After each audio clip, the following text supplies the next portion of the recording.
পাগল মন জাগাইয়া রাইখো মাঝি এই মহাজনের রত্নের ভরারে ও রে পাগল মাঝি আরে তোমার কারণে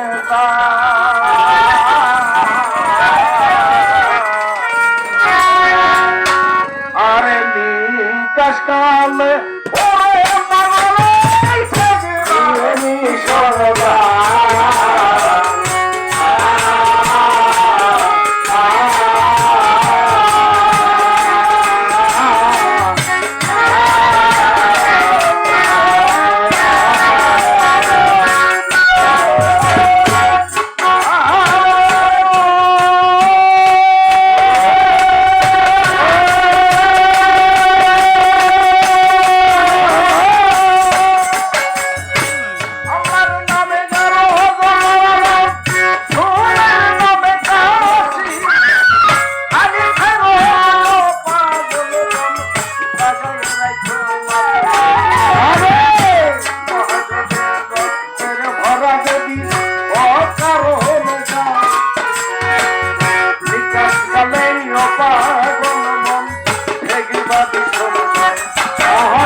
নাপছি নাপছি পুকারিবে যত্ন দিয়ে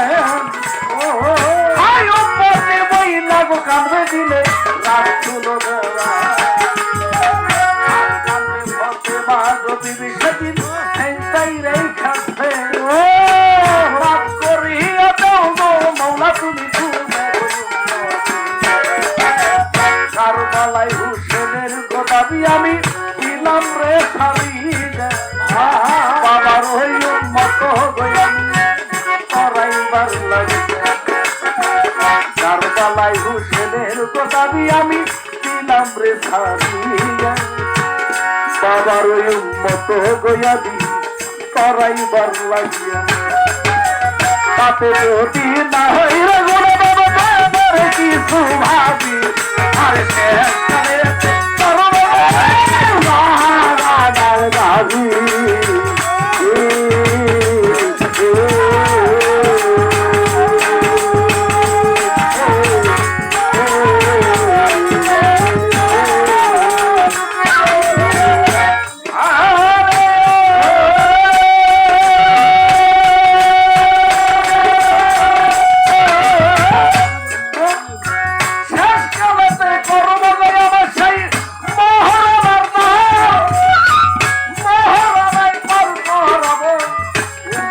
বাবা শেষকালে যে করবো গে আমার সেই মহারানার কাজ মহারানায় পারু করাবো উম্মত বাবা এই কথা বলিয়া গো মায়ের চুরিতে কান্দন আরো সুখে দুলছে গো মৌলা রত্ন সিনহাসন আল্লাহ বলছে মা বর না কান্দিও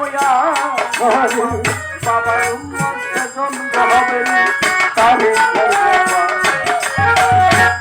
এই কথা বলিয়া মায়ের এই কথা বলিয়া মায়ের আরে চুরিছে কান্দ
রত্ন সিংহাসন আল্লাহ বলছে মা পর না কান্দিও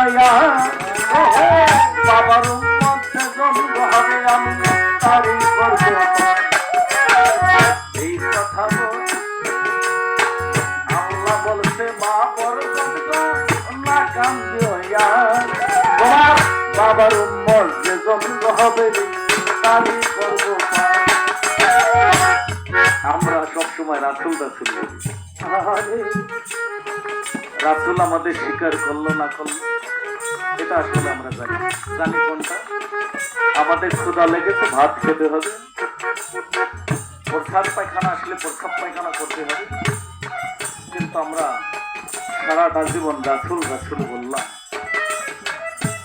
রাসূল আমাদের স্বীকার করলো না করলো এক প্রকারের মানুষ বলে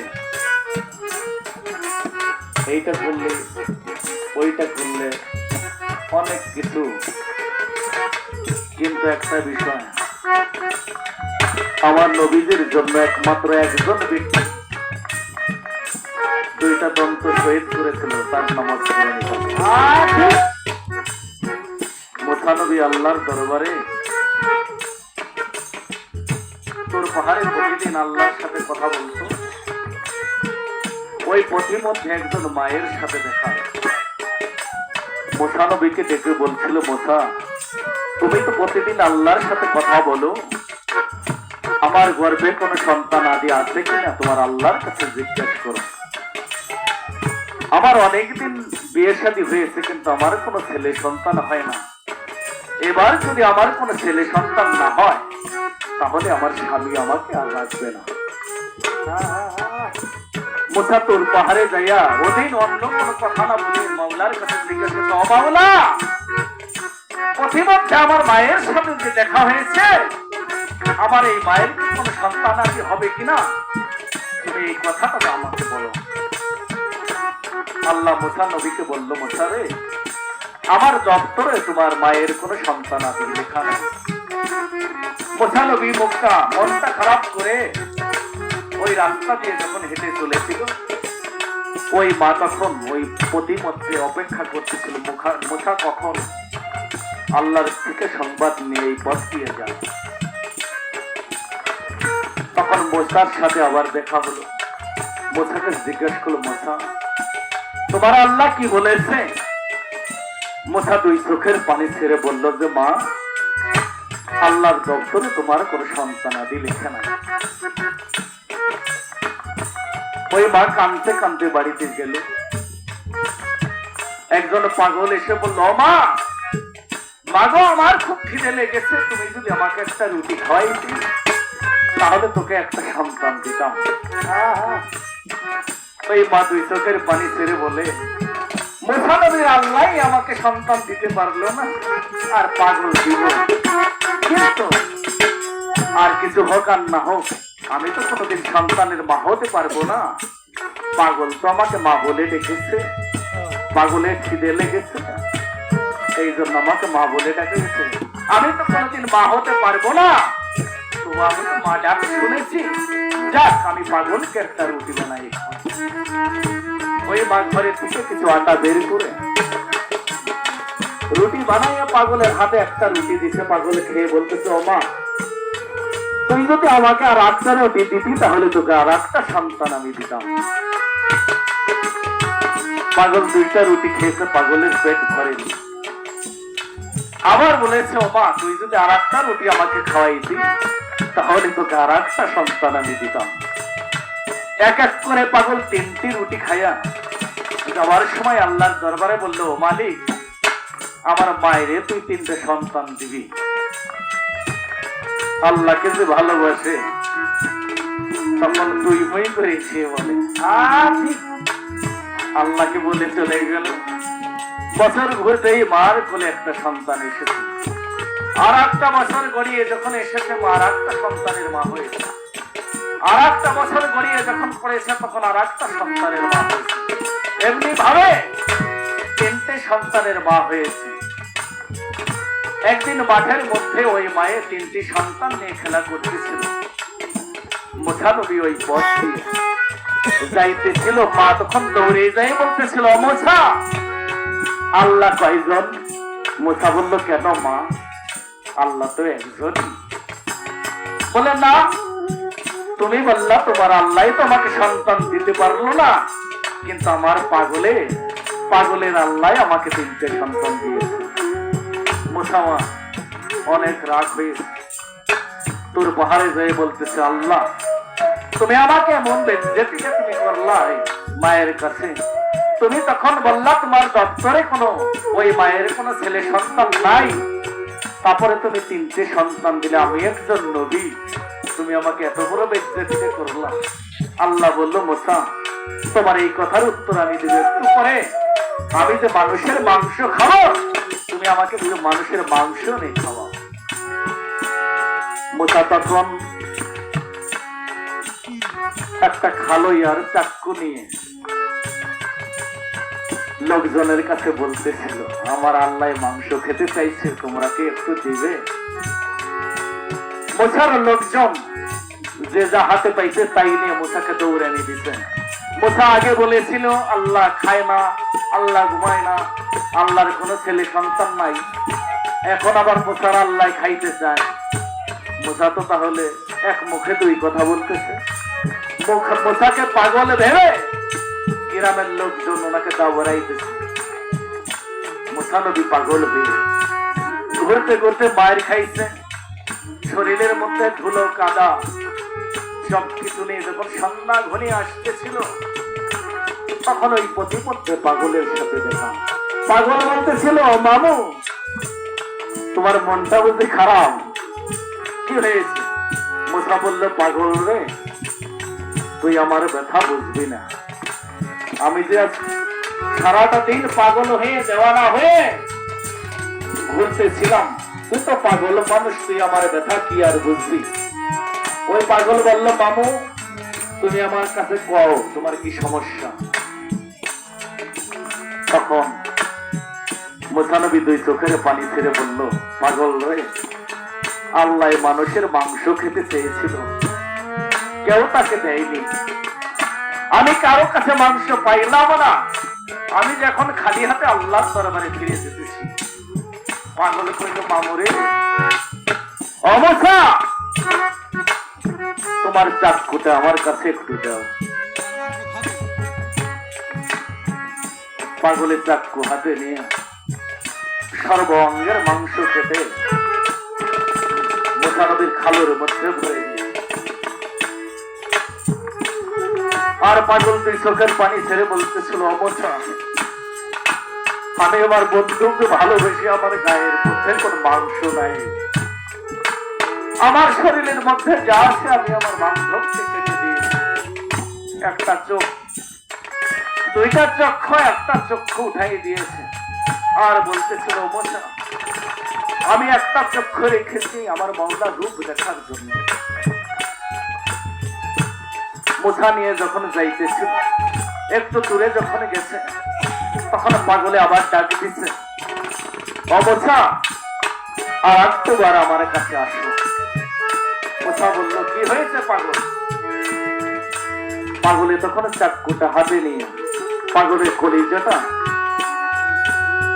বুকের মধ্যে চাকুটে লাগাই বুকটা দুই খণ্ড করে কলিজাটা বের করে ওই খালের মধ্যে ভরে দিয়েছে।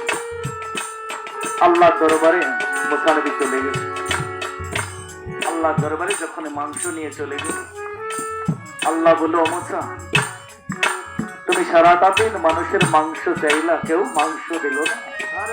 পাগলে যখন মাংস দিয়েছে, আমি তার কথায় 3টে সন্তান দিয়েছি, তাতে আমার তো কোনো অপরাধ হয়নি। অমোছা, তোমার শরীরের মধ্যে তো মাংস ছিল, তুমি তো দিলে না। আল্লাহকে যে মাংস দিতে পেরেছে সেই মাওলার হয়েছে। যে মাংস আল্লাহকে দিতে পারে নাই, সে কখন আল্লাহর হতে পারে না। ইসমাইল নবী কুরবানি হওয়ার জন্য বাবাই বলল, ইব্রাহিম খলিলুল্লাহ বলল, ইসমাইল, আমি তোমাকে কুরবানি দিব। ইসমাইল বলল, বাবা, আমি রাজি আছি, চলো আমি আল্লাহর পথে কুরবানি হয়ে যাব। আরাফাতের ময়দানে এখন বর্তমানে হাজিরা যখন পাথর মারে ওই জায়গাটা, শয়তানে যাই বলতেছিল, ইসমাইল, তোমার বাবা কিন্তু তোমাকে কুরবানি করার জন্য নিয়ে যাইতেছে। ইসমাইল পয়গম্বর বলতেছিল, আমি জেনে শুনি আমার বাবার সঙ্গে কুরবানি হওয়ার জন্য যাইতেছি, কিন্তু বাবা, হাটের দিকে 1 লক্ষ টাকা দিয়ে একটা গরু কিনে আনি। গরু তো রাজি হয় না, 10-12 জনে করে ঠাইসা ধরি।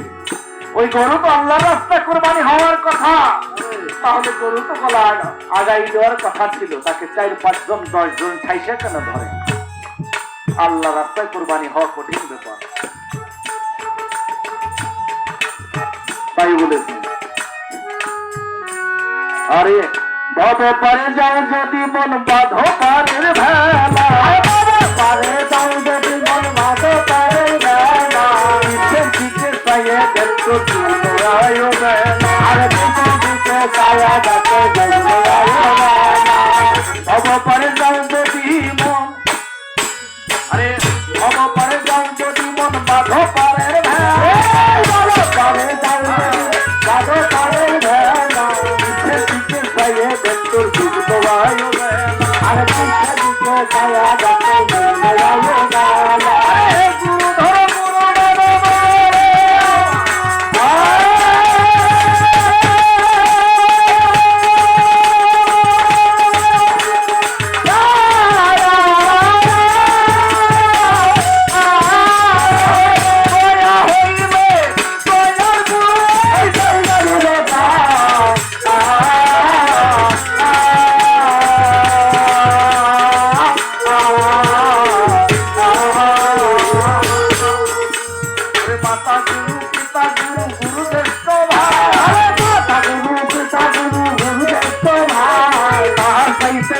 গুরু ভুলতে সে পায়, তাকায় অতি গুরু ভুলতে সে পায়, তাহার চাইতে অতি গুরু ভুলতে সে পায়, তাহার তাকায় অতি গুরু ভুলতে সে পায়। ও মাতা নিন্দা করবে না, গজর বেদি সে খাই।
ঘোরা বই আইসে খাবার কাছে দূর হইতে শহর গোধাম বাজার খালি পৃষ্ঠে দুল দুল ঘোরা যখনই দেখিল বিবি আমার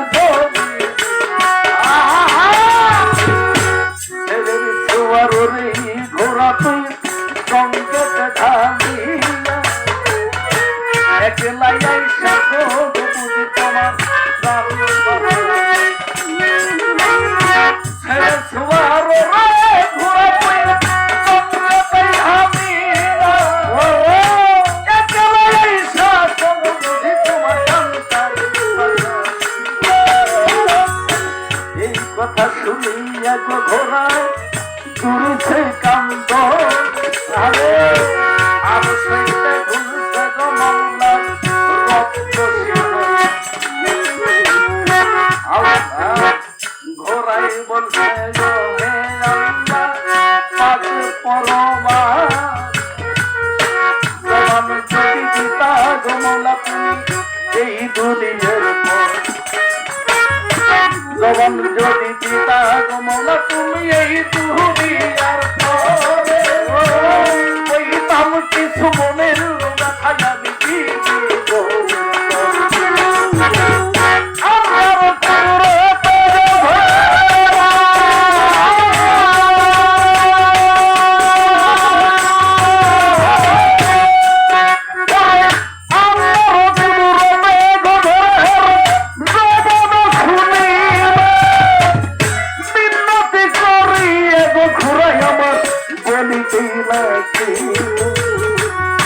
বলছে গোড়া হস্ত জোড়া করিয়া রল করিয়া মরছে গো সাহেব আমার কি বলছে গোড়া হস্ত জোড়া রে করিয়া রল করিয়া মরছে গো সাহেব আমার কি পানির জন্য দিনের গো সাহেব ঘুরছে নানান দেশে সেই পুরা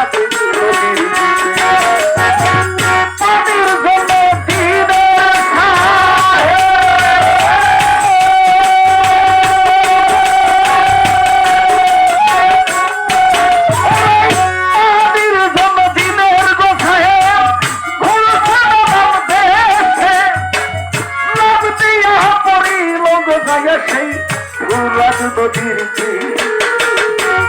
তুই হস্ত করিয়া গো হুসে পাতি দিল ফরজের গো বাচ্চাম করিল তুই হস্ত করিয়া গো হুসে রে পানি দিল তিতে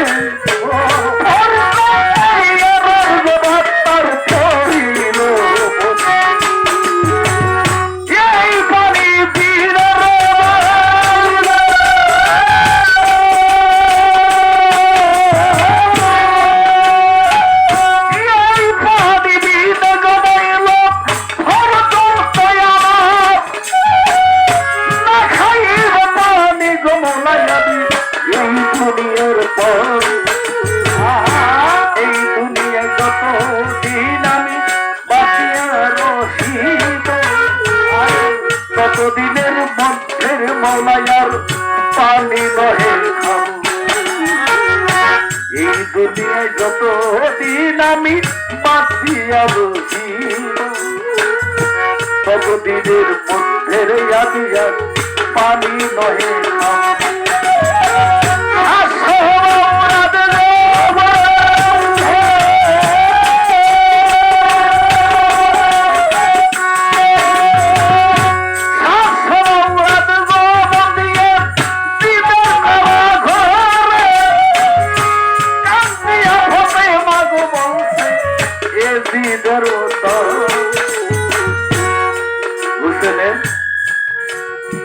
হুসেনের মার নাম ছিল ফতেমা আর হোসেনের একটা মেয়ের নামও ছিল ফাতেমা।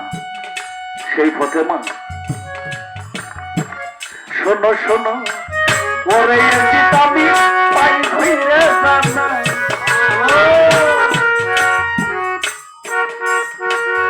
আমায় কিছু খেতে গো জামাই আমার জীবন বাঁচা। আমি তো ছোট্ট শিশু বালক, আমি তো তোমার কাছে কোনো অপরাধ করিনি। ওই দিন আমাকে কিছু খেতে দাও না, আমার জীবনটাকে রক্ষা করি। সেদিন এজিদের দুই পাও জড়িয়ে ধরে ফাতেমা, 11 বছরকার ফাতেমা, সেদিন এজিদ বলল, ফাতেমা তুমি যদি খেতে চাও আমি মক্কা থেকে কিছু খেজুর এনেছি, তুমি কি খেজুর খাবে? মুখের দিকে চাইয়া গো ফাতেমা অমনি দিল হাসি, মক্কা মদিনার গোবাসী মোরা খুরমাই ভালোবাসি। মুখের দিকে চাইয়া ফাতেমা অমনি দিল হাসি, মক্কা মদিনার গোবাসী মোরা খুরমাই ভালোবাসি। এই কথা শুনিয়া গিয়েছি কোন কার্য করিল হুসেনের মাথা গয়েনে, আরে হুসেনের মাথা গয়েনে খাইতে তখন দিল। এই কথা হুসান, এই কথা এ দিদি বাজান যখনই শুনিল হুসেনের মাথা গয়াইনে অমনি খাইতে দিল। শোনো শোনো ওরে কি করিলি ওরে আমার বাবার মাথা রে, আরে হায় হায়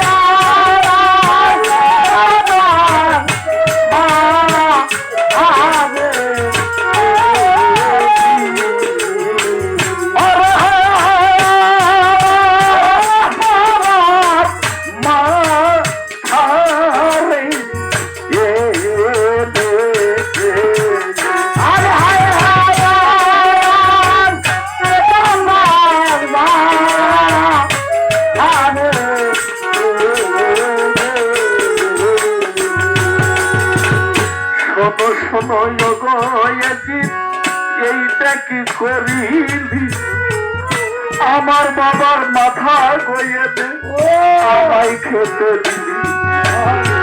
শোনো শোনো কি করিলি আমার বাবার মাথা গইয়ে নে আমায় খাইতে দিলি। চোখের উপর চুমা গদিয়ে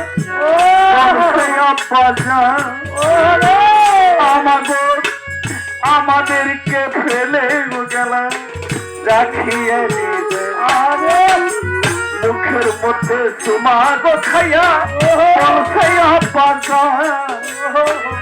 আমাদেরকে ফেলে গেল রাখিয়ে হবে আমার কেহ নাই, আমার কেহ নাই, আমার কেহ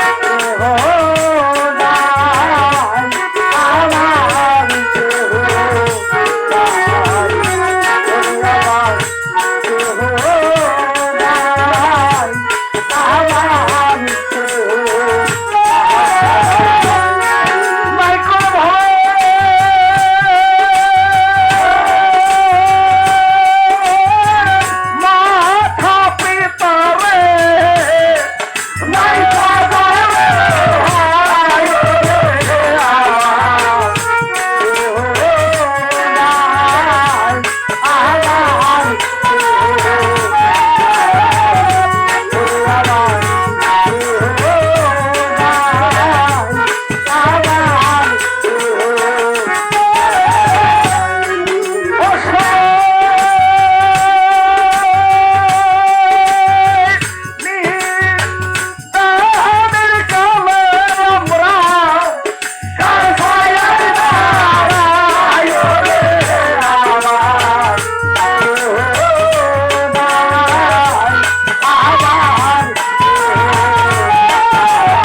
যে দুধ রোম কাছে আমি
বান্ধব নাই রে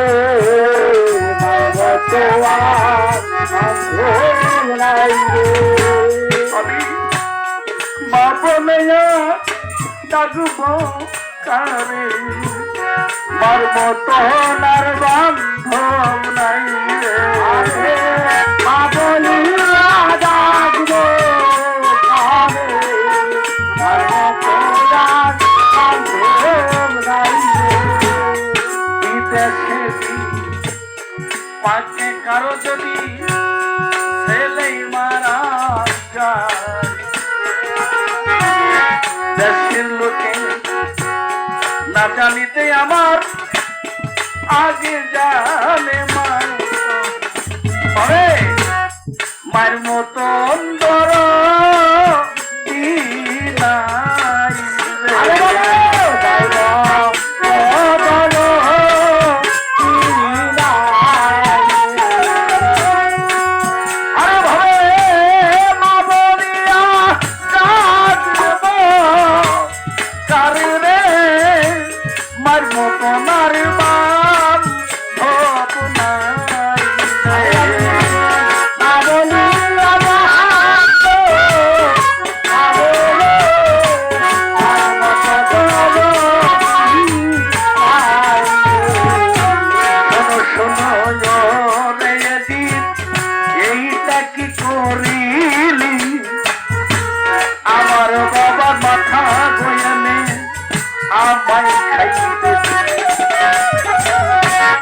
মুখের উপর মুখ রাখিয়া বলছে আব্বা জান আমাদেরকে ফেলে গো গেলা দেখি আমি রে